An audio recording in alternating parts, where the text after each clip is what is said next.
Yeah. First thing about today, great day for the athletic department. We had our graduation ceremony, and certainly proud of the guys that graduated. PJ and Josh Beadle got their undergrads or getting their undergrads here soon, and let's see, Chase and Joe and Alex. I think there's one more. Yeah, Boz. Thank you. Boz are all getting their master's degrees, which is really good. Jack Clark, I think, got a certificate. So good day for that in terms of celebrating those accomplishments. Proud of our team. Again, terrific academic year for us in terms of guys graduating, GPAs, GSR numbers, all those things. And I think the athletic department, in fact, has 97% graduation rate, which is first in public schools in the country, which is remarkable. But you know, our folks do such a good job over there in Erie that they are to be commended. More important, I think it speaks to the culture of Clemson, which is just an outstanding place to go to school and get an education. We're about the right things here, and certainly our basketball program is part of that. And in this crazy world with everything we got going on, it's still the value of an education is what this is about, and we need to make sure that we are celebrating those victories. So really proud of our guys for that. Elite Eight run was fantastic. Just so proud of our players. We played really high level basketball in the tournament, all three games. Beat some outstanding teams that were playing very well. And had a chance to go to the Final Four, and had the lead in the game. And give Alabama a ton of credit. They just the shot making in the game was outstanding, especially there was a point there in the second half where both teams were just really playing exceptionally well, and give their team credit for making a couple of big-time shots to pull away from us in the end. But I'm just really happy for our players, obviously PJ in particular, because of just the way he's approached it all and all he's had to go through. Chase Hunter, another guy, those guys that have been with me so long, and obviously we're on last year's team that was left out. Chase just was outstanding in the tournament, played as well as he's ever played at Clemson, and just super happy for him. And then Joe Girard and Jack Clark, guys like that transferred in with the idea that this was going to be a special year and that those guys were going to help us do that, and for them to be able to experience that was just a lot of fun. So, I'm happy there's a ton of positive momentum with our program. It started last year with the team that won 14 ACC games and Hunter Tyson's leadership. I think that gave this team a big boost of confidence, and carried on through this season. So just really happy for our fan base too to be able to enjoy that couple of weeks. It was awesome just to look back and see everybody celebrating back here. Really our heads were down. We were so daggum busy that it was hard to almost enjoy it at times. You just were working so hard, and even now still haven't been able to possibly enjoy it as much as I would like, but just tremendous accomplishments. I saw from Ben said that there's only 24 schools that have been to a Sweet 16 and an Elite Eight in the last, since 2018, whatever that is, 6 or 7 years, and we're one of them. So I think that, somehow there's a narrative that needs to change a little bit with our program. We've done well. We've been talking about being top 5 in the league in wins over a 7-year period here now. It started at 5 years, and it's 6 years, 7 years. We are winning consistently, and we've now had some tournament success to go with it. And so I do think that needs to be talked about a little bit more. And so I'm really proud of our players. I'm proud of my coaching staff for the job they did. Those guys, the last 2 years, they've had their backs against the wall and have just done an unbelievable job of staying focused and motivated and coaching at a high level and pouring into our players, and obviously we've had a lot of success here recently, so we're excited about that. But I'm happy for my staff too. So with that, any questions for me? I guess you talk about not being able to enjoy it enough. I think I've heard lots of coaches saying that April's just the worst month for you guys. What has it been like just kind of diving into the portal and trying to rebuild your team? Yeah, it's a lot of work. You have to meet with your team. Obviously, you get behind because you play so long, and the portal opens 2 weeks earlier, so you're behind. And it's while we tried to have one eye on the portal occasionally and still coaching our team, for the most part, I kept both eyes on our team and the tournament, and it just makes it really hard because then you've got to kind of give everybody a week to take a break, and then which is much deserved, and then you start having player meetings, and then so you got to delve into all that, and then there's a lot that goes into all of those meetings, and there's more discussions with families and players, and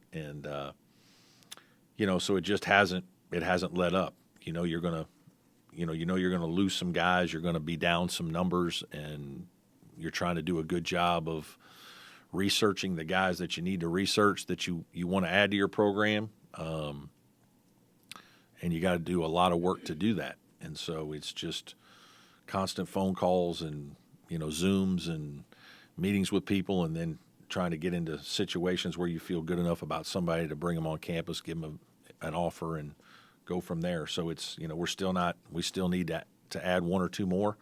So we're I don't even know what day it is. May 9th, 8th. Yeah, I mean, it's just kind of been head down and working most 6.5 days a week. Was RJ surprising? A little, yes. I'm not going to get into specifics with kids leaving. Just not going to do that. All the guys, there's different circumstances with everybody.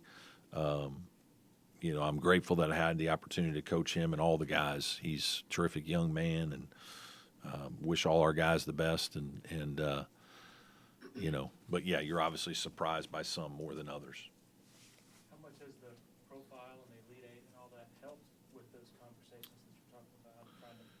Yeah, I mean, it's helped. It's helped some. There's no question that it's helped with recent success. Teams are more familiar with you from the standpoint, hey, yeah, we watched you play, and it's not the be-all, end-all, though.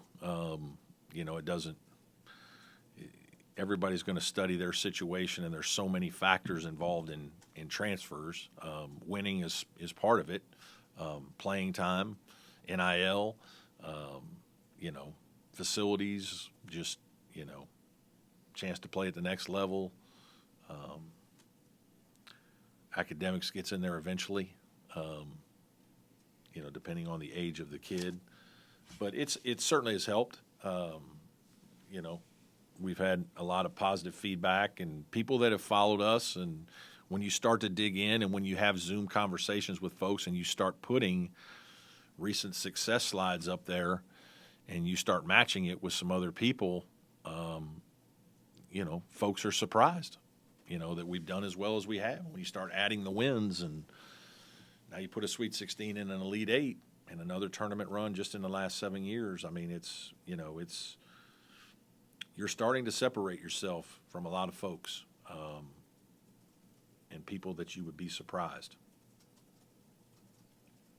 Are you surprised by that lack of awareness or recognition? Because to say, the fan base doesn't recognize it, but to see it amongst other teams and players and athletes and things like that? No, this year's Elite Eight run puts us in another category. I mean, it changes the narrative.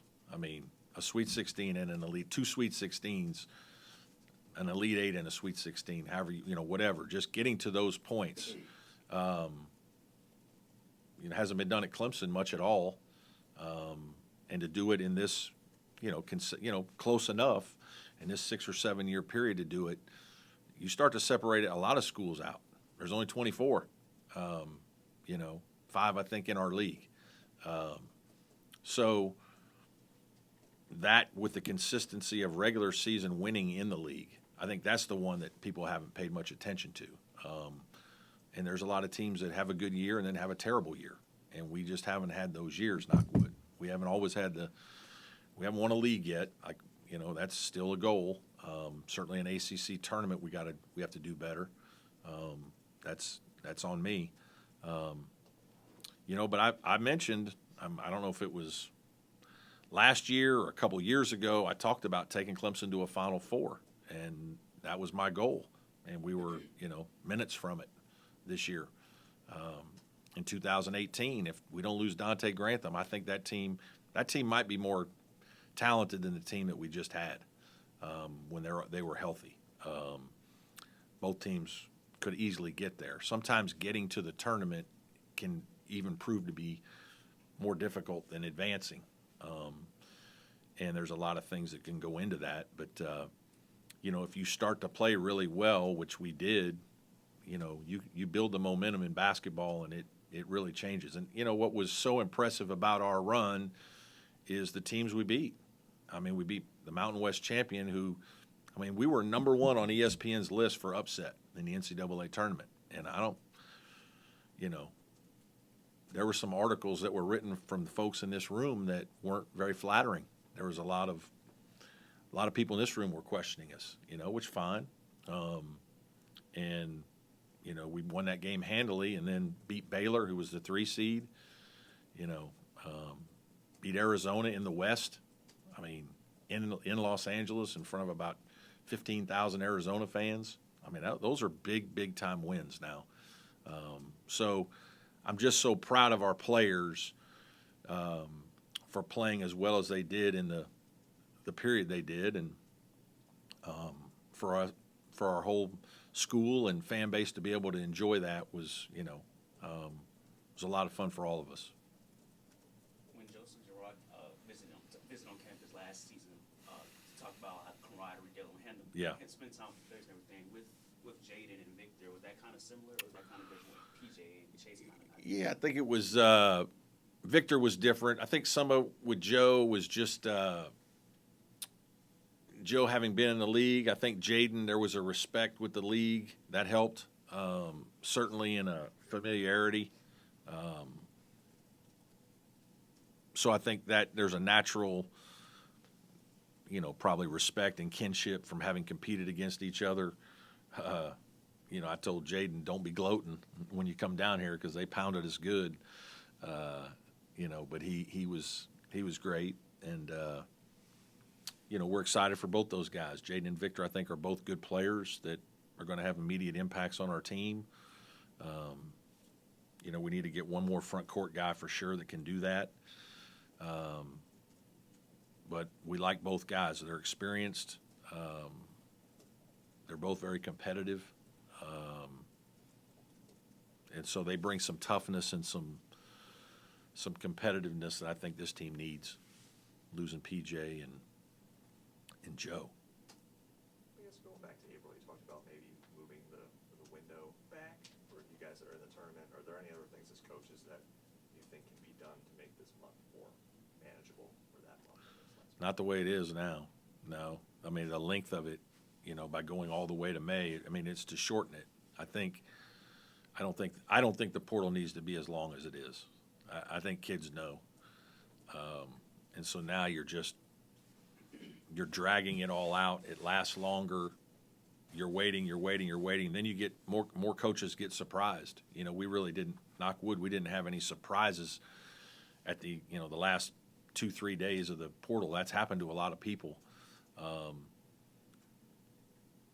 That part, the portal just doesn't need to be this open that long. That would shorten some of this.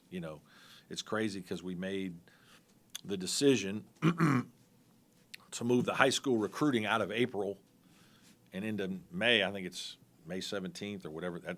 That's 2 weeks, or maybe it's not. It's next week. Good Lord. But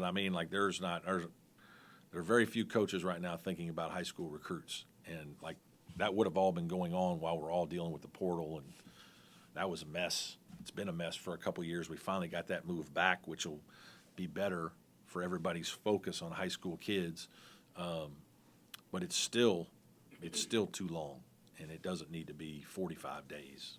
30 days would be more than enough.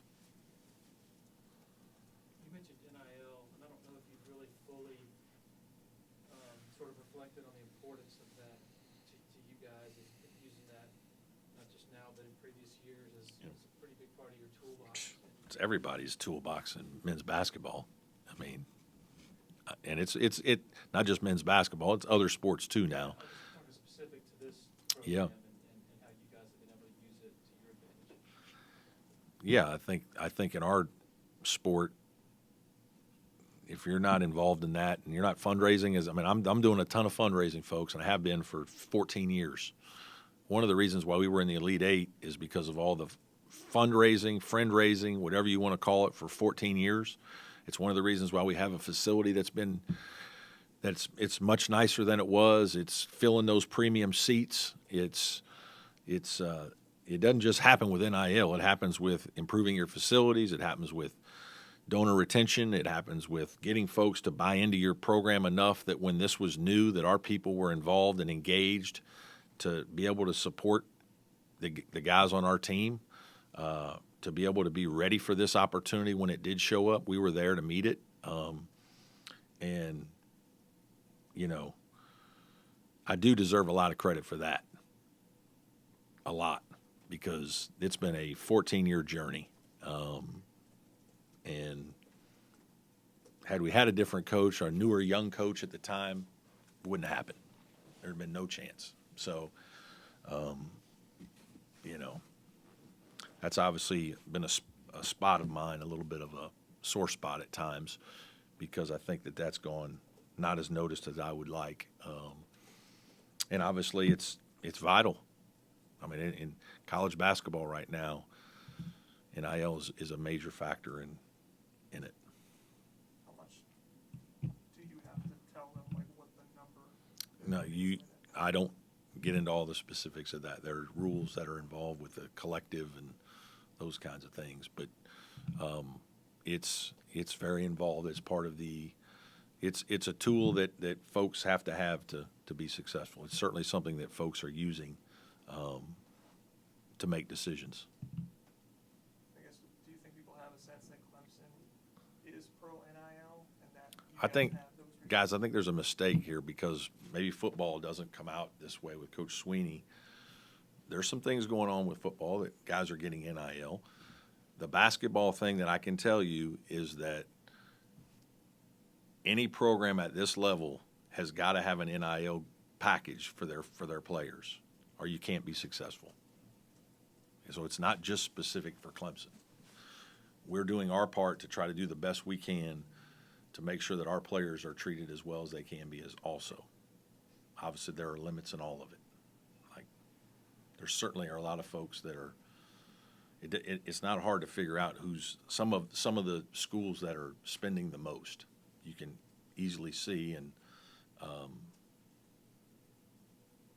it's just not hard to figure that out if you study our sport. Just, I guess, how daunting is it dealing with all of these, with the transfer portal, with the potential high school recruiting, with the Yeah, it's really hard. It's hard. Very hard. Roster management is extremely challenging. It has been for a couple years.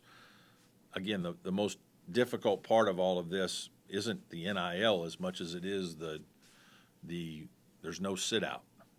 When you transfer and you can just go play, then there's no deterrence, right? And so if everything isn't aligned, or if there can be one thing that makes somebody unhappy, they're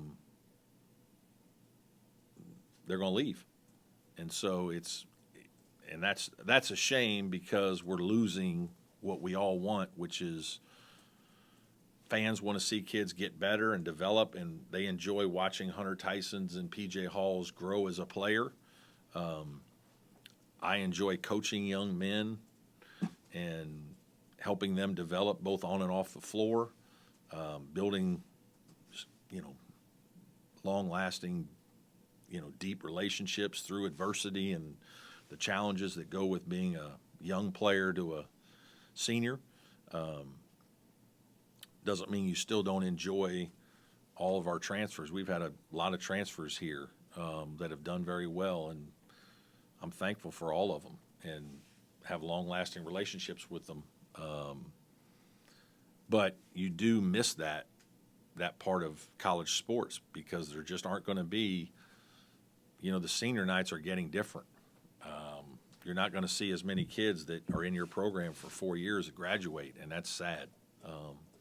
So understanding that, trying to plan, it's extremely hard to plan.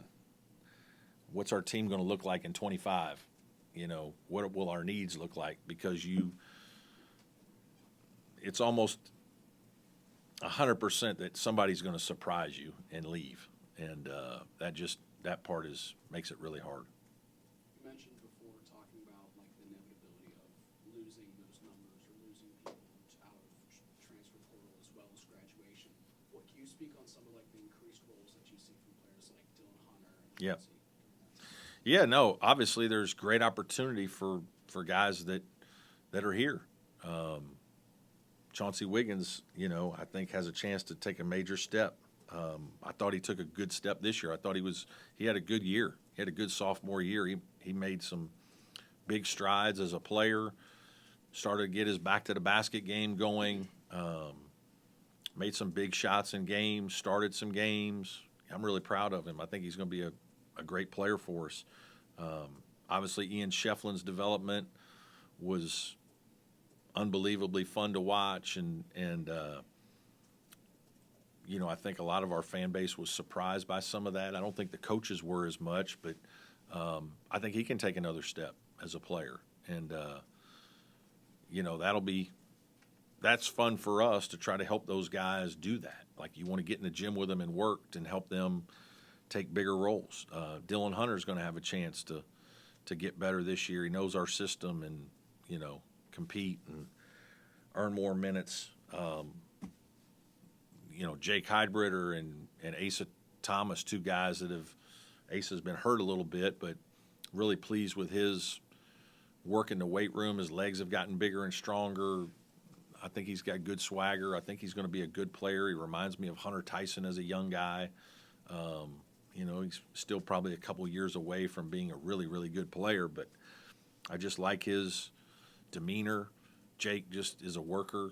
He's just unbelievably quiet about what he does, but, man, he's in there every day lifting and shooting, and he's going to be hungry because he didn't get to be on the court with this team, and so there'll be a hunger there. I think that's something that we're going to have to really work at with the team, is when you've had a big year like this and you have some guys that come back, challenging them to still be as hungry as they need to be to maintain this level of success is not easy. Brett, I feel like really appreciated your honesty and you taking some of this credit that I think you've earned. I feel like maybe we should be really blunt. When you're talking NIL and you're talking facilities and you're talking expectations, we're essentially saying, fans, if you want this to be the regular occasion, you kind of have to put your money where your mouth is. That NIL, those collectives, those contributions, that sort of stuff is how you make this happen. Everything's important. I've said, you have to have a complete program. You have to have tremendous support from everybody to be good consistently. You can have a good team, but it's hard to be consistently good unless you have support all the way down, and your university is committed to their product and their players and their staff. And I think, it's no surprise that our success has improved tremendously when we got in this facility. I mean, there's 100% change in people's attitudes when they visited campus on the commitment Clemson was making to basketball. And so now you bring kids through this building and they're impressed. I've said this before, that usually when I ask kids who visit, well, what'd you think? The answer is always better than I expected, right? Which is great to hear, but it's also like, well, what was your expectation, right? Like, I mean, why would you not expect it to be good, right? Like again, it's that football mentality that everybody has and schools use against us, that unless you come over here and actually see it, you don't know what it is. But it's really good, and we have really good facilities, and we have good support, and we have a good fan base. We have a fan base that cares, and when you do dig into it, and people listen with an open mind and get to see things, then it's changed our recruiting. We've gotten better players, and obviously, when you get better players, you have a better chance to win. And so, there's no question that that's helped us tremendously. But it's you got to consistently stay with it to try to be good. Do you think teams that are built around senior leadership or leadership that's built within the program fare better in the tournament than teams that are built on one and dones? I do think experience can matter. I think player-led teams are better than coach-driven teams. And so if you have strong leadership from your players, I don't know that necessarily matters what age they are. It plays a huge factor, and I think there's probably less kids that are as excited about being a leader now. It feels like there are maybe a little bit less natural leaders now than maybe in the past. And sometimes it takes years to develop leaders through your program, both with us and with help from folks across campus and our sports psychologists pouring into kids to make them more comfortable. PJ's a great example of that. It wasn't natural for PJ. As good a player as he was, this was a hard year for him to be the vocal guy. Like Chase it's not natural for Chase Hunter to be a vocal guy. They both would rather lead by example, which is fine to a degree. But I think there are times when, your players need to really take steps forward, and that's one of the things that helped us after the ACC tournament. Is I was really, went after my team a little bit and was really disappointed in them, and they responded, and then they responded amongst themselves, and I think that's what helped spur our run. I think I don't know if it always matters what year you are, but I do think being an older player and having more life experiences sometimes can help. When you think of this team, when you look back on this season specifically, what do you hope you still remember or hold on to in 10, 15? Yeah, just all the feelings you had celebrating with the kids, with your guys, the folks that traveled with us to L.A. and to Memphis, going into hotel lobbies and just seeing all different kinds of people that traveled to support us. When we beat Arizona and I think it was Chase was running over to the fan base, and you're just kind of like he's stealing the ball and kind of it just like, obviously just the hugs and special moments you have with kids, and those are different types of things that you don't experience in anything else really, or rarely do in any other occupation, right? And so your highs are really high as a coach, your lows are really low.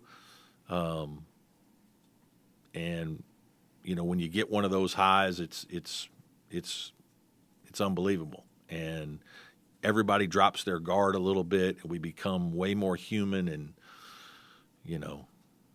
and that is a good thing for all of us. I wish we could do that a little more often in other situations.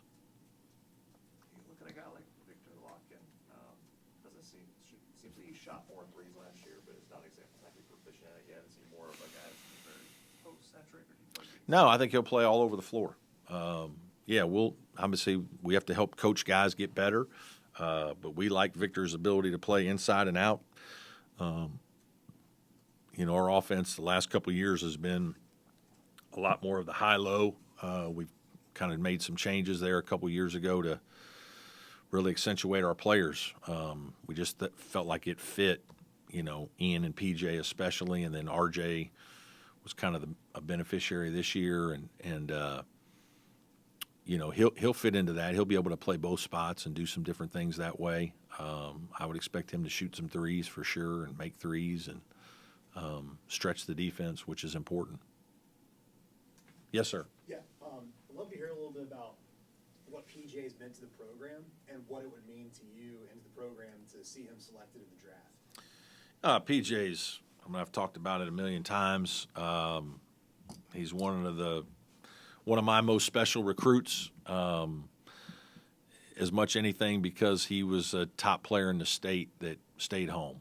And there have been some other times I've tried to recruit those guys and recruited them for 2 and 3 years and gotten turned down at the end. And PJ decided that this is where he wanted to be. And not just that decision, but his decision to stay with us for 4 years. He was a very sought-after player, and, the transfer window was open, and he could have gone again if he wanted to. But, I'm extremely thankful for that. I'm thankful for the way he allowed me to coach him. He allowed me to coach him in a way that I thought made him better. And his carefree, caring personality. I don't know if I've ever had a player as good as he is who cared so much about the team and other players. Remarkable young man that way. Parents deserve so much credit for the way they've raised him and for the way that he genuinely cares about other folks and our program and our fan base. And I think he had a hard time at times this year because I think he was playing under pressure because he wanted to do something special for Clemson during his time here. And what's remarkable is his numbers are remarkable considering the injuries and the playing hurt, missing some games. It's his stats are unbelievable. To watch his name get called I'll be so happy for him because I know how hard he's worked at it, and it's something that he's dreamed of for a long time. But the great thing about PJ is that won't define him. He'll be much more about all the other things, and he'll remain humble either way and hardworking, and he's going to have a great life. So he'll continue to pour into our program and our people, and he'll be an unbelievable ambassador for our university. So it's just a blessing to be able to get to coach a guy like that.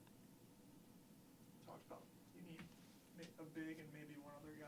So what is the thought of that, and how much does that have to do with Chase Hunter? A little. I'm optimistic Chase will come back. He worked out for an NBA team this week. Excited for him to get to do some of those things. I was so happy to watch him play at the level that he did in the NCAA tournament. He was tremendous. Obviously he was upset after the ACC tournament. We've talked about that, the way he bounced back. Just super happy for him and excited to see what his future, has. In terms of what that means, I don't know. We feel like we have a lot of perimeter players, so we're really looking more for front court help. And you just never know how it's all going to play out because portal recruiting is not really an exact science. You're just getting involved with a lot of players and doing your homework, and then sometimes you get further into it with a guy than somebody else, but you're trying to match guys with the guys you have, with who you might get. It looks like we're getting somebody, and then you don't get that guy, and then it's just like you're pieces to the puzzle. You're just constantly working it as a coach, and I think when you have more options and versatility in your lineup to play different ways, it makes you a better coach. I can always change how we do some things to fit my personnel. And so we try to be a little different and not quite as cookie cutter in our approach of personnel. When you look back over the last 2 years, do you kind of feel like the 22-23 team was just as good as this team? It's just that 12 guys in a room in Indianapolis to 23 team? Yeah, that's a great it is a great question. We will never know because they didn't get the chance. 23 team Yeah, accomplished a lot. they did. Yeah, it's interesting how that's an interesting. That team was good enough, obviously, if they got into the tournament, especially if they won the first game, just like we did, to keep winning. It would not have surprised me if they won 2 or 3 games and we got in the tournament, but. Unfortunately, that didn't happen. But I'm proud of that team, and I'm proud of those guys and Hunter Tyson. There's no question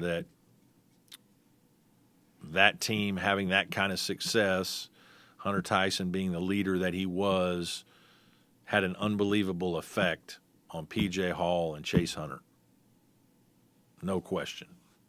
Like, those guys were both better this year as players and leaders and believers because of having played with that guy and watching what he did his senior year. It had an effect on those guys on our team. Have you ever had a season personally like this past season, so many highs, it's just Yeah. so much roller coaster? Yeah, I mean, you have that in a lot of seasons. I think the thing that is so hard, and it's hard for some folks to understand, basketball is a different game. I mean, it's just a different game, and it momentum and how guys are playing, and you have a bad week in basketball, it can affect you for 3 games, right? And you have the games come so quickly that sometimes the emotional drain of a game in one game affects you the next time, and so that's why it's so hard to do what like a team like UConn has done, where you win at that level with just rarely losing. I mean, obviously their talent was, they're crazy talented, but the focus and to drive, it's hard, and so. We got off to such a great start. We were riding the wave of emotion and positivity, and then we lost a bunch of games in January, and some games we played poorly, Virginia Tech and Miami, second half Miami and most of Virginia Tech, and some games we didn't play as bad, but we just didn't win. And so it was hard to see. Like, I knew going into the tournament we weren't playing as poorly as everybody on the outside thought it was. I knew we'd gotten kicked in the mouth by Boston College, and that did surprise me. I did not think that was going to happen. I thought we were ready to play, and that shocked me. But once we got back here and we practiced a couple times and got ourselves ready, and then got new life with the energy of the tournament, I knew that we would have another gear and another jolt. It's almost like there was so much pressure to get to the tournament. We got to get to the tournament. We all knew that. So you come out gangbusters, and then you have a lull a little bit, and it's like we got to get through this to get to the tournament. Once we get to the tournament, what I didn't do a good enough job, and I tried, I thought, but the ACC tournament, how special that is, and for us to not play there really bothered me, and that's why I was so hard on my team afterwards. It's like they treated that like it wasn't a big enough deal, and I don't understand that. So we had a difficult couple of days based on that, but I do feel like there sometimes gets a point. Especially when you kind of know, like, okay, we're not going to win the regular season. We're not, but we as long as we don't fall apart, we probably have a chance to make the NCAA tournament. And that's not easy, and it's not. I think that's human nature. You fight. But my point to that was once we got in the tournament, I just think there was it was like new life in our team. It was almost like the beginning of the season again, and it was like guys just wanted to prove everybody wrong. And obviously, when nobody was picking us to win, I think that was a little extra motivation, and we got back and got a little extra bounce in our step. And it's just you play well and win a game, and it just sends you in a good path. You mentioned the ACC tournament as special just now. Just what would it mean to you just to win an ACC tournament? Yeah, I got to get to a finals. We haven't gotten to a finals. I haven't done well in that. We feels like we get to semis a couple times, but haven't been able to get over the hump. Got to do better. Yeah, I mean, obviously it'd be special. We've never won this at Clemson, and I got to get us a chance to try to get us an opportunity to do that. You talk about Boston College. Jaden Zachary had some good games against you guys. Yeah. Is that part of it that you remember? When Yeah, they played against you? yeah, absolutely. Jaden is a competitive guy, and he's kind of one of those guys that seems to do what his team needs him to do to win. Whether that's defend a really good player, whether that's score a little bit more, whether that's assist a little more, whether it's, take a big shot. He's just one of those competitive guys that gets a lot out of himself and plays with confidence and has a tremendous competitive spirit that I'm hopeful will, continue to have an impact on other guys on our team, especially some of our young guys. Any more questions for Coach? You talk about Yeah, go ahead. Chauncey Wiggins is a guy who can really improve. What specifically do you want to see him get better at? Yeah, just continue to get involved even more around the paint. He's got to rebound the ball better, continue to attack the basket, but he made strides. He made strides in that way, and we started to post him more and run some action for him, and it's just sometimes when guys are so big athletically that you want all these things, and he was playing with a lot of other good players, right? I think one of the things that's challenging is when you're a young player on a really good team with older players. Like the older players are going to be the guys that, the Joe Girards, the Chase Hunters, the PJ Halls, they're going to be the primary weapons. What our team needed last year was more rebounding and defense because we had a 1,500-point scorer, 2,000-point scorer, 1,000-point scorer. And so while I think Chauncey probably would have scored more points than Jack if he'd have played the same amount of minutes, Jack was a little better defender and rebounder and older, and so Jack got more of the minutes there for a while. But Chauncey's more than ready to take the next step, and next year we're going to need scoring, and so he needs to be a 12-point, 14-point scorer for us, and he's going to have a ton of opportunities to get shots, and we're going to run a lot of plays for him, and that kind of excitement hopefully will motivate him to have a great off season, and I'm excited for him. I think it's a fun time for a young man like that you've been working with, and he should be the next guy that kind of takes another big step for us. Is that the similar thought process with Ian as well? Yeah, Ian kind of did it this way this year. A lot of it through his own rebounding, and some of our posting and our offensive style helped Ian this year, which we knew it would as a bigger, stronger, older player. But I do think his game, we need his game to expand. He needs to be making more threes. He needs to be shooting more threes. He needs to be driving the ball. We lose a lot of scoring and shooting with Girard and PJ. And so, somebody's going to get those shots.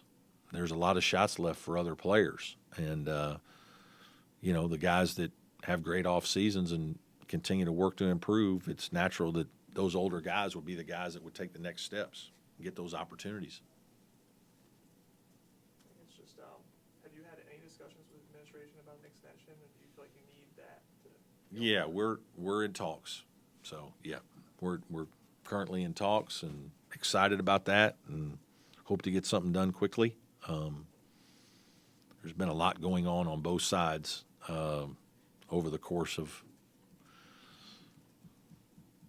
the last 2 months, maybe last month. Anything else for Coach? From anybody? Okay, thanks everybody. Thanks, Coach. Yeah, good to be with you again. Been a while.